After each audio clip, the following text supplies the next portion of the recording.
To demonstrate the theory of comparative advantage, let's go back in our time machine to Ricardo's day and imagine a debate between Ricardo and another economist in front of a group of European trade ministers trying to decide whether to impose protective tariffs on America.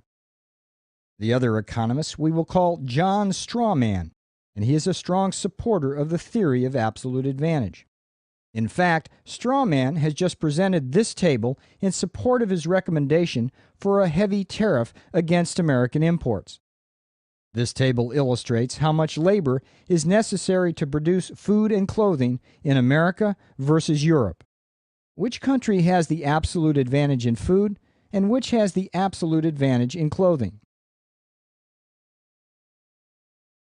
Clearly, America has the absolute advantage in the production of both food and clothing. In America, it takes 1 hour of labor to produce 1 unit of food, while a unit of clothing requires 2 hours of labor. In contrast, in Europe, the cost of 1 unit of food is 3 hours of labor, while 1 unit of clothing costs 4 hours of labor. But looking at this table, the skeptical David Ricardo asked John Strawman the same question I'll now ask you. Which country has the comparative advantage in food versus clothing? From the table, you can see that America has the comparative advantage in food, while Europe has the comparative advantage in clothing. This is because clothing is relatively more expensive in America, while food is relatively more expensive in Europe. And what I mean by that is this. In America, a unit of food costs 1/2 that of a unit of clothing. However, in Europe, a unit of food costs 3/4 that of a unit of clothing. You should see at this point that if the Europeans could trade some of their clothing for some of America's food, both countries would be better off. But John Strawman doesn't yet understand this, so David Ricardo has to use a simple production possibilities frontier analysis to demonstrate it. Here's the gist of Ricardo's demonstration. We assume that both America and Europe have 600 hours of labor available. We further assume that costs are constant so that we can draw our production possibilities curves as straight lines. And we finally assume that transportation costs are 0. Now, given the production requirements as set forth in our earlier table, why don't you try to draw the production possibilities frontiers for both America and Europe?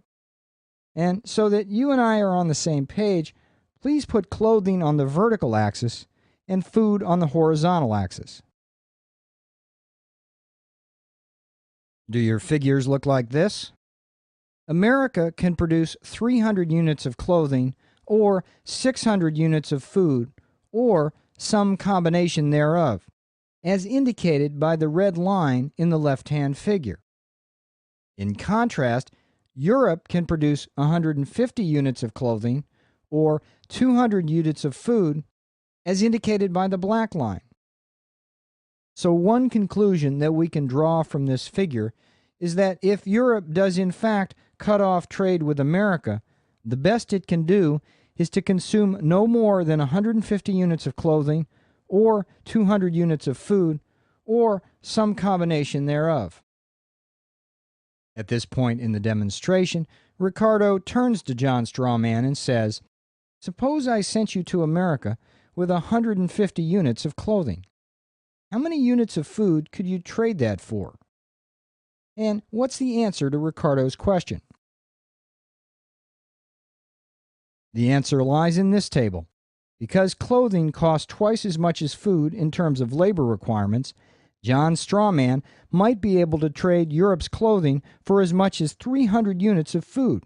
This is 100 units more than Europe could have produced with its own labor resources alone. That is, in the absence of trade. This possibility is represented in this figure. The gray area in the figure represents the possible gains from trade that Europe would forego with protectionism instead of specializing in clothing production and trading with America for its food. Now, Ricardo asked John Strawman to look at the trade issue from America's perspective. Specifically, he asks whether America might be better off trading with Europe, even though it can produce both food and clothing more efficiently than Europe. And he frames the question this way. Suppose the American president sent a trade representative to Europe with 100 units of food and instructions to trade for as much clothing as possible. Would America be pleased with the resultant deal? Well, because the cost of producing 4 units of clothing in Europe is 3 units of food, an American trader could come to Europe and exchange 100 units of food for as much as 75 units of clothing.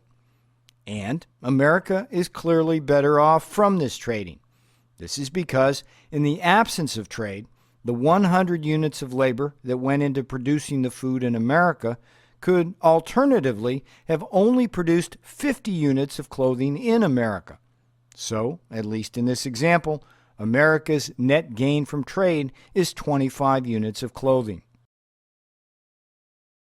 And from this figure, we can similarly see the gains from trade that America might achieve from specializing in food production and trading with Europe for its clothing.